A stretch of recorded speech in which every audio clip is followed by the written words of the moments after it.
We all see it, and we all get excited about it. Gleaming new airports, huge highways, and of course, super fast railways. But have you ever stopped to think that every single mile of that track is built on land? And that land, it almost always belonged to someone else first. Which brings up a pretty big question. So, imagine this. A new high-speed railway is announced. It's going to connect your city to another major hub. It's progress. It's exciting. But that railway needs miles and miles and miles of land. And in a country as packed as India, that land is not empty.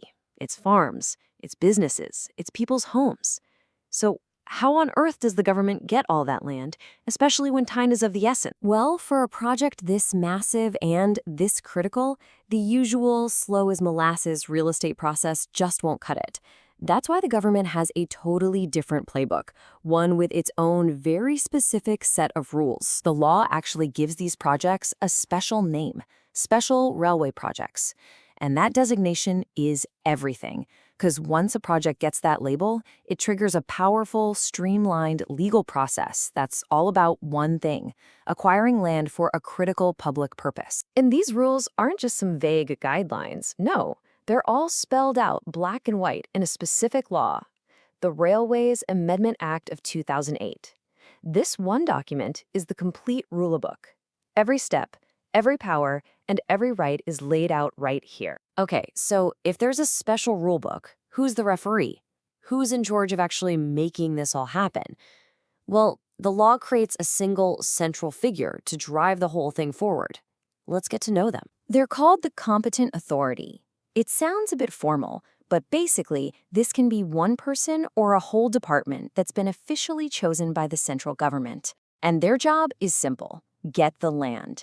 They are the engine that makes this entire machine run. And they have some serious muscle. They're the ones who declare the government's intentions. They can authorize people to go out and survey the land. They hear any objections. They decide on the compensation. And yep, they ultimately take possession of the land. They even have some of the same powers as a civil court. So yeah, from start to finish, they are in charge. All right, so we know who's in charge. Now for the big question: how does it actually work? Let's walk through the journey of how a private piece of property becomes a public railway line. The whole thing really boils down to three main stages. It kicks off with a public announcement, then it gets very hands-on with the land itself, and then there's a crucial but very brief window for landowners to make their case. So, the first move is an official notification. The government, through the competent authority, announces to the world its plan to acquire a very specific piece of land for the railway. This is basically the starting pistol for the whole process. And this is where things get really interesting. The law actually gives the authority the right to physically enter that land. They can measure it, survey it, figure out what it's worth, and even dig into the ground to test the soil. It's a very hands-on, boots-on-the-ground assessment to figure out exactly what they're acquiring. Now, if you're the person who owns that land, there is one number that suddenly becomes the most important number in your life: 30. You get 30 days.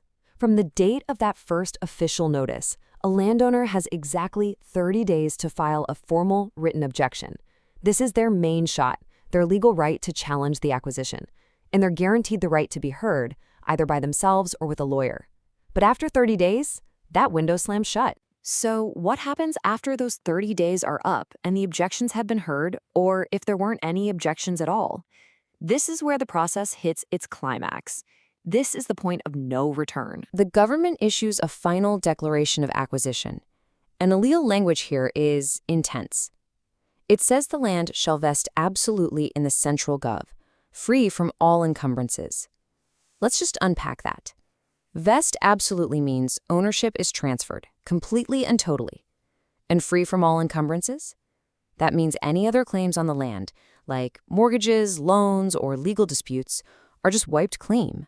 The land now belongs to the government, period. But the government is also on a clock.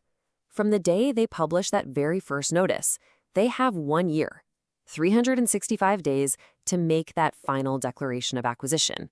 If for some reason they miss that deadline, the whole thing is off. The notice becomes void and they have to start all over again. So the land legally belongs to the government. But we're not quite done. Two final, really important things still have to happen. The old owner needs to get paid, and the railway actually needs to take over the property. And this is how it ends. First, the competent authority works out the final amount of compensation that's going to be paid for the land. Then, the former landowner gets a notice giving them 60 days to formally hand over the property. But buried deep inside this law is one last, really fascinating detail. Clause 20M. Get this, it sets up a way to share profits with the original landowners if the government ever transfers that same piece of land to someone else for a higher price. It's a pretty remarkable idea, right? The thought that the original owners could actually get a cut of the land's future value. You don't see that in laws like this very often. And this really gets to the core of the whole thing. The process is designed for speed, to serve the public good.